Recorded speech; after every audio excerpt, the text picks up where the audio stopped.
រយៈពេល3ឆ្នាំកន្លះយ៉ាងយូរបំផុតវាត្រូវផ្លែបាទហើយខ្ញុំទៅដាំឆ្នាំទី1ដោយសារខ្ញុំអត់ទាន់បានវិភាគដឹងទេបាទអរគុណបាទជាការពិតណាស់បាទលោកស្រីនាងកញ្ញាទូរទស្សនិកជនជាទីមេត្រីយើងឃើញថាទើបតែបាន2ឆ្នាំតែប៉ុណ្ណោះយើងបានឃើញហើយគឺកម្ពស់ដូងមានកម្ពស់ខ្ពស់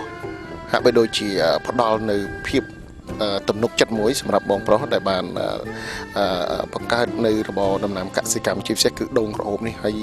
យើងបានដឹងថាដូងក្រអូបគឺដូងក្រអូបនេះគឺមានរសជាតិឈ្ងុយឆ្ងាញ់ពិសាទឹកផ្អែមហើយមានក្លិនក្រអូបថែមទៀតផងសាច់ក៏យ៉ាងដូចនោះដែរហើយនេះគឺជាតម្រូវការមួយប្រសិន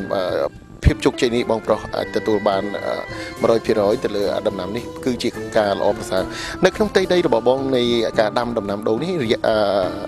មានកន្លះផ្ទៃប្រហែលហ្នឹងបងដីទាំងអស់វាមាន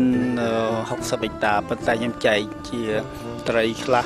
ជាស្រានៀកខ្លះជាដូងខ្លះជាដំឡូងខ្លះដល់ពេលអញ្ចឹងដីហ្នឹង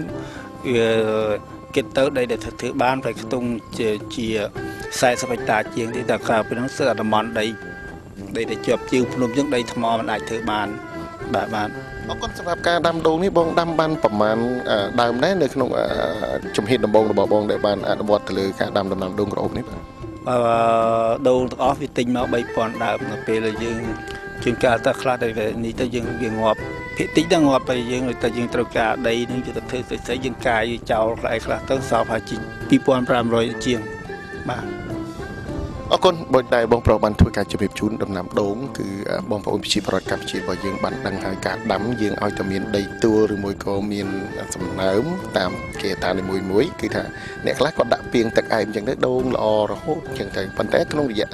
នៅក្នុងការដាំដូងនឹងមួយដើមពីរដើមតែប៉ុណ្ណោះប៉ុន្តែបើសិនជាយើងត្រូវដាំជាចំការជាដូងដែលមានពីរាប់ពាន់ដើមឡើងទៅនេះគឺយើងត្រូវការថែទាំឲ្យបានដិតដល់ហើយក៏នៅក្នុងនោះដោយតែបងប្រុសបានធ្វើការជម្រាបទាំងការជីករណ្ដៅទាំងការហាលដីទាំងការ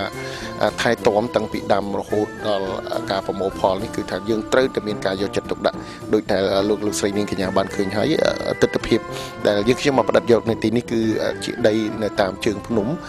គឺដីសម្បូរទៅដោយជីជាតិក៏ប៉ុន្តែទោះបីជាជីជាតិយ៉ាងណាក៏ដោយប្រសិនបើបងប្អូនប្រជាពលរដ្ឋរបស់យើងមិនបានយកចិត្តទុកដាក់លើការថែទាំដំណាំទាំងនេះទេគឺមិនបានទទួលផលនោះទេអរគុណណាស់នៅក្នុងនោះសម្រាប់បងប្រុសជំហានដំបូងនេះបងគិតថាបងទទួលបានប្រមាណភាគរយដែរសម្រាប់ភាពជោគជ័យនេះបាទប្រហែលជា